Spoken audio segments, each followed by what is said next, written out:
The difference between technology and slavery is that slaves are fully aware that they are not free.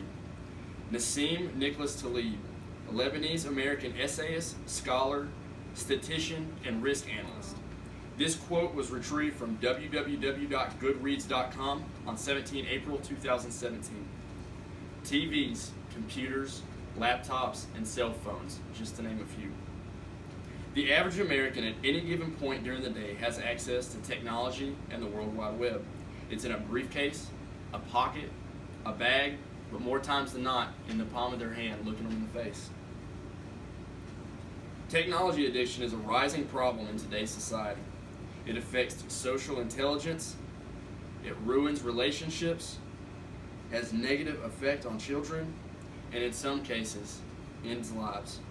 According to www.edgarsnyder.com, retrieved 17 April 2017, 11 teens die every day as a result of texting and driving. Teens are also at a 4-time more likely chance to get in car accidents than adults. Now, I believe this is a little biased towards teenagers, however, numbers don't lie. Think back this morning to your commute to work.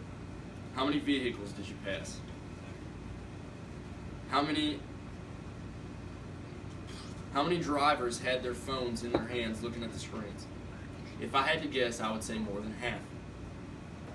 The addiction is raging so high that people would rather tweet, post, or poke than pay attention to the roads. According to www.USA Today, retrieved 17 April 2017, cell phone use causes more than 1 in every 4 car accidents.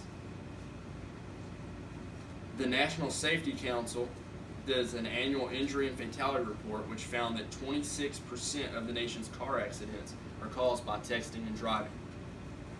This number is on the rise considerably, considering that the tally was only at 5% in 2012.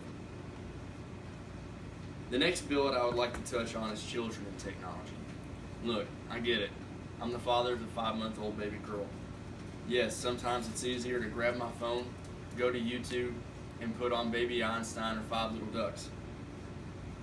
However, we're starting to wean this out because we don't want her to become dependent on it. I also work at a junior high. Before I worked full-time at the junior high, I substituted K through 12.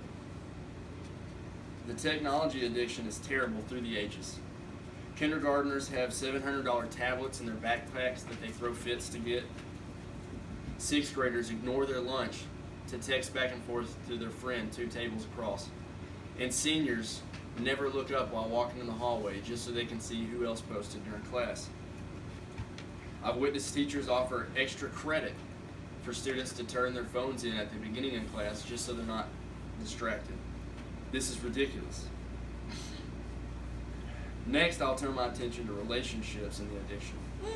According to a Stanford University School of Medicine study, 1 in every 8 adults have a problematic internet use problem.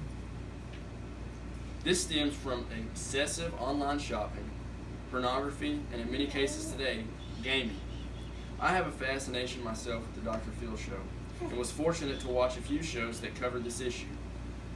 One man, a husband and a father, quit his job and was playing a video game 60 to 80 hours a week, completely neglecting his family. His wife and his kids left him and he continued to play his video game. In another case, a 23-year-old dropped out of college and now sleeps to about 4 p.m. every day and plays his video game until he passes out just to do the exact same thing the next day when he wakes up. This is just 2 instances that I found online that I've shared. There's many more, and I can probably think of 6 or so just in my own personal life. Before I wrap up, I'd like to hit on the addiction and how it affects social adaptation and what we should do. I grew up in a house where hanging out inside was not an option. I had no cell phone until I was 17 years old, and to this day I've never had a gaming console. I was constantly outside with my dogs and my friends. This allowed me the opportunity to build bonds with others and construct a network through my peers that I still utilize to this day.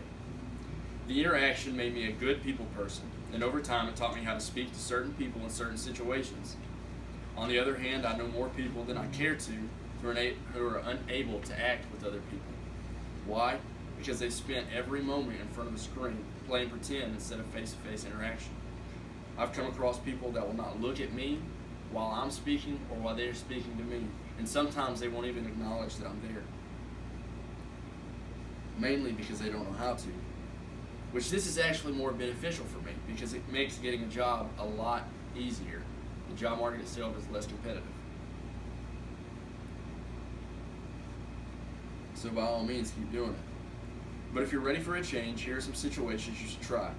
Allot yourself time away from the screen to interact with people during the day. If it's only 20 to 30 minutes. They will help you out